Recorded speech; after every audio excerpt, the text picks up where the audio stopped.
ਹਾਂਜੀ ਹਾਂਜੀ ਸਾਨੂੰ ਉਹਨੇ ਵਾਰ ਕਰੇਗੀ ਔਖੇ ਜਿਹੜੇ ਨਾਲ ਆਇਰ ਕਾਰ ਮੁੱਢ ਤੋਂ ਕੀ ਨਹੀਂ ਉਹਨਾਂ ਬੰਨੀ ਸਾਡੇ ਪੈਰੀ ਵਿੱਚ ਗਏ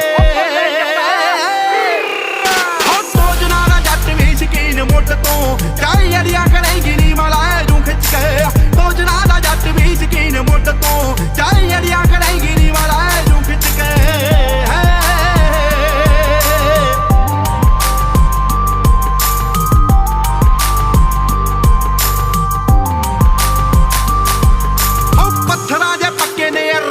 ਸੋਹਣੀਏ ਆ ਪੱਕੀਆਂ ਬੰਦੂਖਾਂ ਵਾਲੇ ਯਾਰ ਰੱਖਦਾ ਟੈਡੀ ਪੱਗ ਅੱਖ ਖੜੀ ਸਿੱਧੂ ਮੂਸੇ ਵਾਲੇ ਦੀ ਆ ਉੱਤੋਂ ਤਾਲੀਬਾਨੀ ਜੇ ਵਿਚਾਰ ਰੱਖਦਾ ਹੋ ਕੱਲੀ ਕੱਲੀ ਗੱਲ ਜਮਾ ਖੜੀ ਲਿਖਦਾ ਕਾਗਜ਼ਾਂ ਦੇ ਤਾਰੇ ਨਹੀਂ ਉਹ ਬੋਲ ਵਿਕ ਕੇ ਇੱਕ ਵਾਰੀ ਹੋਰ ਹੋ ਸੋਚਣਾ ਦਾ ਜੱਟ ਵੀ ਸ਼ਕੀਨ ਮੁੱਢ ਤੋਂ ਚਾਹੀ ਅੜੀਆਂ ਕਰੇਗੀ ਨੀ ਮਲਾਏ ਨੂੰ ਸੋਚਣਾ ਦਾ ਜੱਟ ਵੀ